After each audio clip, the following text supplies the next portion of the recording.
El dinero mueve a la presidencia, cualquier presidencia, o por lo menos a una abrumadora mayoría.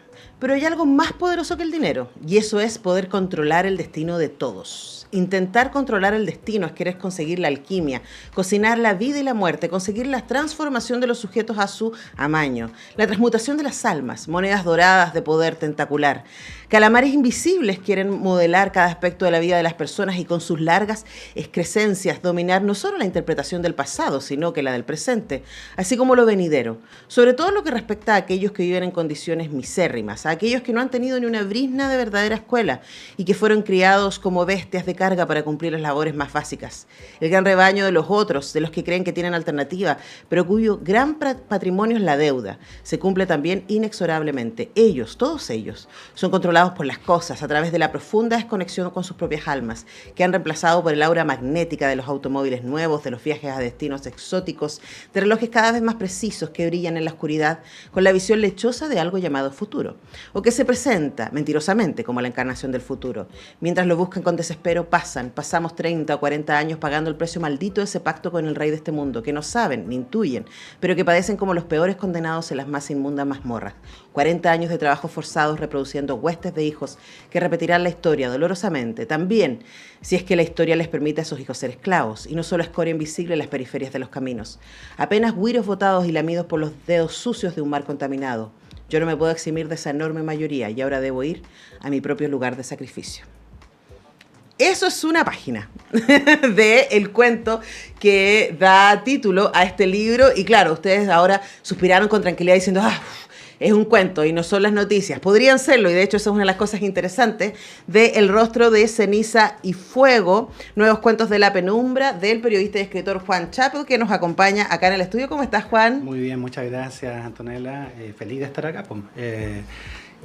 Casi alma mater, o derechamente alma mater, así que... Claro, periodista de la Universidad de Chile. Exactamente, así que y a mucha honra, y también magíster en literatura de la Chile. Sí, pues sé que aquí doble hijo de Bello. Doble militancia. Bueno, con Juan habíamos hablado por su libro anterior, El día más salvaje, que también es una colección de cuentos, pero yo siento que, y ambos tienen que ver con entrar al mundo del fantástico, porque ninguno de los cuentos, si no recuerdo mal, está instalado en un mundo maravilloso. No, todos parten en el mundo que conocemos y habitamos, y en algún momento hay un salto, hay una vuelta que hace que entremos al espacio más oscuro de este mundo. Y este cuento que le da título al libro a mí me pareció muy interesante, exactamente porque hace el cruce entre horror y poder. Y para mí ese cruce tiene que ver con el mal. Y lo primero que te quería preguntarte, Juan, es ¿cómo entiendes tú el mal? Sí, en primer lugar, lo que dijiste es súper importante, Antonella, porque hay una confusión a ratos en los propios autores y también en la gente, los lectores, o podría haberla, entre lo maravilloso o lo fantástico y la fantasía.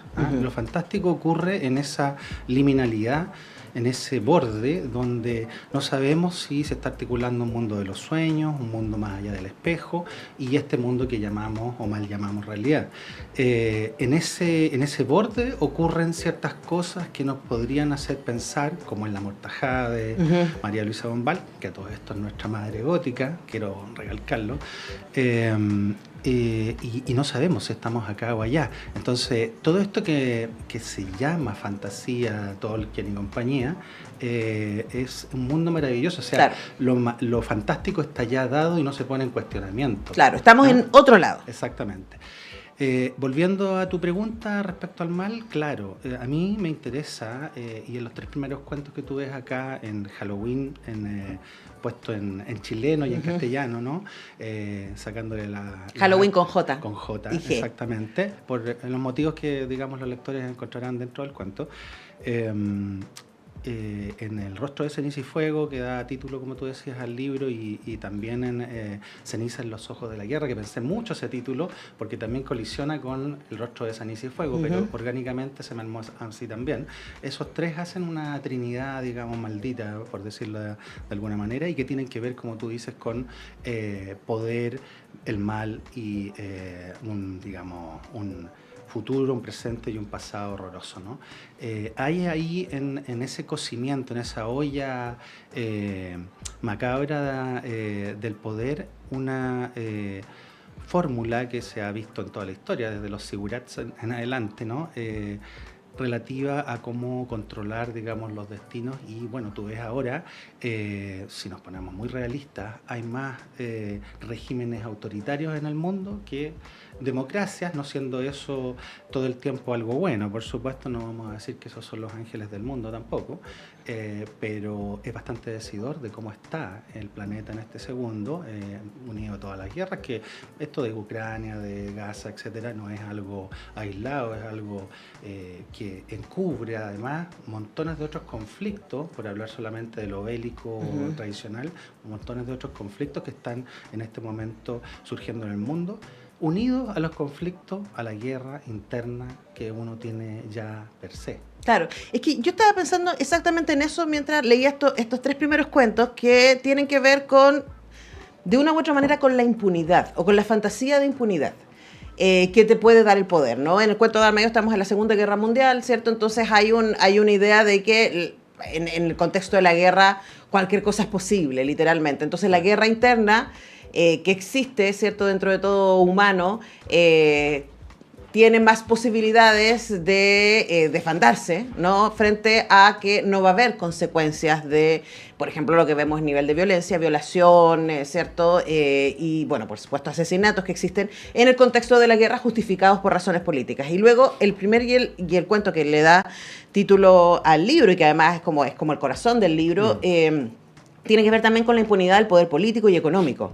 Y quien relata hace todo el tiempo esas conexiones y claro, y las lleva un poquito más allá, diciendo, bueno, ya finalmente estos entregaron sus almas a un ser otro. Exactamente. Es fantástico, ¿no? Pero uno, si le saca ese elemento, dice, esto igual me suena muy familiar. Exactamente. Hay un elemento que es lo cotidiano que vivimos, y ahí, digamos, entro al tema de, más que el terror, lo siniestro.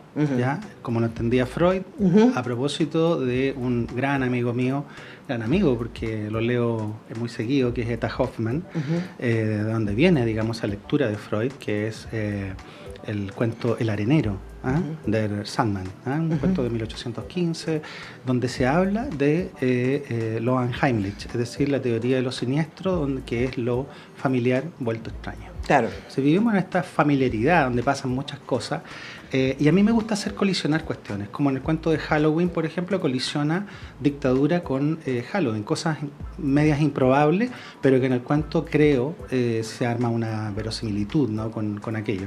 En estos tiempos, no en los tiempos de la dictadura, sino que cómo eso impacta ahora. También ocurre lo mismo con los alemanes, porque muchas de las cosas que pasaron ahí están volviendo a pasar ahora, increíblemente. Incluso víctimas se han convertido en victimarios, el caso de Israel, por ejemplo. El que niegue eso, no sé qué mundo está mirando. Y en el caso del Rostro de Ceniza y Fuego también colisionan, en este caso, entidades, digamos, supranormales, por decirlo así, que no son a lo Lovecraft, y ahí tienes otra vertiente del mal. No es terror cósmico esto, a pesar de que la entidad que se nombra ahí podría tener algo que ver con eso, sino que yo digo, es más interesante para mí lo que pasa dentro de uno, el terror intracósmico, el microcosmos, que cualquier entidad que venga de afuera. Mucha gente se solaza con el tema de los extraterrestres, por ejemplo, ¿no?, que vendría siendo, y lo he dicho así, se ha dicho así con esas letras tal cual, el acontecimiento más importante del mundo, si es que llegamos a ver un extraterrestre, qué sé yo. Y yo creo que el acontecimiento más importante del mundo ya está ocurriendo dentro de nosotros desde que nacemos y antes. Eso es un poco para hacerle justicia a esa colisión que ocurre entre política, poder y esta cosa supranormal, por decirlo, que está dando vuelta en el cuento y que podría ser verdad o no. ¿Ah? Ahí está la liminalidad de la cual Claro. hablé en un Claro, porque principio. ahí uno se pregunta, es como, ¿cómo se llega a ser tan malo? ¿No? ¿Cómo se llega a deshumanizar uno pensando en que lo humano, como lo pensamos, tiene que ver con las cosas buenas de lo humano? Pensando que, sin considerar que el mal también está dentro de nosotros. Exactamente. Voy a volver a esa idea. Estamos conversando con Juan Chappell a propósito de su más reciente libro, El rostro de ceniza y fuego, publicado por Libros de la Medianoche. Yo debo felicitar al diseñador o diseñadora de ambos libros, pues son hermosos los libros. Gracias. Me gusta mucho esto porque además es muy Art Nouveau, que a mí Sí, me gusta sí. mucho la estética. Hay una correspondencia también con El Día Más Salvaje. Sí. Y ahora estamos reeditando todos los libros para atrás, Vertedero, Un Astrumbío en el pérfido día de Y esto está en librería, se puede encontrar. En librería, lo pueden encontrar acá en la Altamira, en Drugstore, en TAC, en Post, acá en la Plaza de Valdivia, en Kintsugi, un montón de librerías. Bueno, te pueden seguir en redes sociales y ahí Sí, van a saber dónde ahí cada también. uno pueden buscar a Juan Chappell. Ahí ahora, Juan, lo que hablábamos recién respecto al mal humano, ¿no? Sí. Ya esta batalla microcósmica, que tomamos decisiones todos los días respecto a qué vamos a hacer, si vamos a actuar desde nuestra bondad o desde nuestro egoísmo, y Tal eso cual. es algo que está teniendo sus repercusiones políticas y sociales cotidianamente. Es cosa de prender las noticias, ¿no? Se podría contar sin el elemento fantástico, porque por ejemplo este cuento al que remito, ese ser que aparece, ¿cierto? Y al que entrega su vida en los políticos, Exacto. ¿podría o no podría estar? ¿Por qué tú escoges que el fantástico sea para ti una herramienta para hablar de estas tensiones? Te respondo con Úrsula K. Le Guin. Favorita del corazón. La amo, a la Úrsula. Ella decía, y lo he dicho mucho en conversatorios por ahí, porque ya los tengo curcuchos algunos, pero me van a permitir otra vez. El terror, los géneros en general, no son lugares donde donde zarpes las naves tuyas, tus lecturas, tu escritura. Normalmente debería ser un buen terror, etcétera, un buen fantástico, lo que sea, ciencia ficción, deberían ser lugares donde tus naves llegan. Tú zarpas desde ciertos puertos, llegas a ciertas islas y otros puertos y te acoges con Shakespeare, y te acoges con Tolstoy, y te acoges con Dostoyevsky, y con Manuel Rojas, y con Carlos Droguet, en mi caso con La Bombal, y llega a todo lo otro. Ahora, del los tres terror. chilenos que nombraste tienen su beta fantástica igual. Sí, pero también social, que también me interesa, y también hablan del poder, que también me interesa. No tanto la María Luisa en el sentido político, pero sí de políticas internas, O sea, también de casa, habla cotidiana. de la política sobre los cuerpos de las mujeres. Por supuesto. Así A que eso me ahí, refería, claro. ahí está. Tal cual. Pero Droguet y Carlos, digamos, Manuel Rojas, Manuel Rojas. son más tradicionalmente políticos, si bien Droguet tiene su beta extraordinaria también, como en Patas de Perro, por ejemplo, que yo considero que quizás es el libro más importante de la literatura chilena, junto con 2 o 3 más. Pero volviendo, el tema del mal, y por qué escojo eso, bueno, no sé si uno escoge o uno es escogido. ¿Ah? Yo he consumido toda la vida esta literatura de terror y de ciencia ficción, y también todo lo otro que te nombré. Soy muy asiduo a Shakespeare. Shakespeare, si tú lo pones en un contexto tal vez del siglo XVI-XVII, donde él operó, quizás era considerado un escritor gótico de terror, ¿no? O fantástico, o sea, está fantástico. lleno de fantasmas. Está lleno, Hamlet está lleno de fantasmas, Macbeth, La Tempestad, qué sé yo, bueno, Ricardo III, ¿tú cachai? Lo que yo escribo acá tiene mucho que ver con Ricardo III también, el tema de los autoritarismos y el poder. Y también existe lo que me interesa también es aquello de la banalidad del mal, como lo decía la Hannah Arendt, porque llega un momento en que eso que llamamos mal se normaliza y casi parece un juego. Dispararle a los ojos de no sé quién, apuntarle a la cabeza no sé cuál. Bueno, ¿me partimos con el deshumanizar al otro, ¿no? Que es lo que Exacto. estamos viendo que está pasando de manera tan brutal con las ultraderechas en el mundo. Sí. Juan, se me va el tiempo, pero no quiero dejar de señalar algo a propósito de que hay un cuento sobre gatos. Sí. Que también en el libro anterior, El Día Más Salvaje, hay ciertos juegos con figuras míticas, con figuras que tienen sus propios relatos, ¿no? Y yo creo que me parece muy divertido también eso de revisitar, ¿cierto?, los mitos culturales que tenemos respecto a ciertas figuras que nos acompañan cotidianamente, como los escarabajos, como los gatos en este caso. Saludos a Palomita, que está escuchando el programa, mi gata.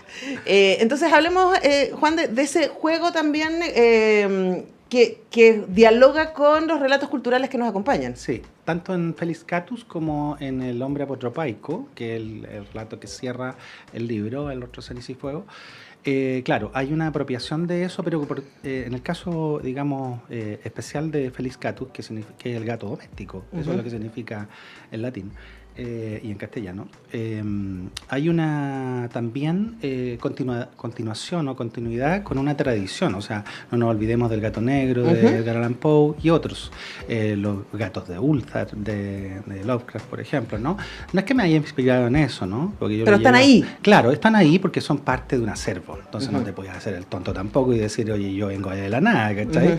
He inventado alguna pólvora, no. Pero sí, cómo está tratado esto y cómo impacta a una persona tan nerviosa con el tema de los felinos, pero sobre todo con los gatos, porque al señor Arboleda, que tiene este tan, digamos, especial nombre, no le da nada más terror en el mundo, ni la aparición del diablo, ni los fantasmas encarnados, ni tampoco los tigres, ni los leones, ni nada que esté, digamos, en esa zona, más que los gatos. Entonces, y lo ha comprobado en zoológicos y qué sé yo, parece chistoso, pero para una persona que sufre tal vez una fobia, porque no sabemos lo que es. No, sí, conocemos gente así. Ni él lo sabe, es algo, digamos, especial, ¿no? Y bueno, no cuento más del cuento mismo porque arruino, digamos. No, pero estaba pensando en como la cultura pop, también en Cat People, ¿no? En esta estupenda película. En este juego del misterio, ¿no? De aquello que incluso de lo que tú hablabas de lo tenebroso, aquello que nos acompaña de manera cotidiana, pero que en cualquier momento puede mostrar un lado oscuro de sí mismo y de nosotros. Exactamente. Y lo siniestro, como vuelvo a eso, porque precisamente un gato, de la forma en que está visto en el cuento, Felis Catus, es precisamente lo cotidiano vuelto extraño, lo familiar vuelto extraño. Heimlich en alemán significa cotidiano, lo propio de la patria, lo propio de la tierra. No existe una traducción exacta para eso, digamos, en castellano, y no es el antónimo Unheimlich tampoco. Es una cosa bien extraña. Es que los alemanes y su juego con el lenguaje. Y me encanta, pero de todas maneras hay algo ahí que podrías verlo encarnado en ese cuento y obviamente en algo tan cercano, algo tan cotidiano, algo en este momento tan, no sé, sirve de acompañamiento, es un habitante más de la casa, un familiar más, ¿cachai? Así como lo brujeril. Claro, lo familiar, sí, yo no tengo ninguna duda que la paloma es mi familia. Exactamente, ¿viste? En mi casa directa no ocurre lo mismo, pero en la casa de mis suegros ocurre eso y bueno, ya es también parte de la familia. Sí, ¿viste? La venita. Bueno, El rostro de ceniza y fuego, si quieren leer cuentos siniestros, en el sentido más profundo de la palabra, cuentos que mezclan política, poder, reflexión, fantástico, para que se den una vuelta. El rostro de ceniza y fuego, 9 cuentos de la penumbra, de Juan Chappell, está en librerías y él nos ha acompañado esta mañana acá en Semáforo. Muchas gracias por venir. Muchas gracias, Antonella. Gracias por la paciencia. Feliz. Juan me mandó el libro apenas salió y eso fue hace meses, pero como todos los escritores escritoras que son generosas. Muchas gracias por venir. Nosotros tenemos que ir a la pausa y ya regresamos.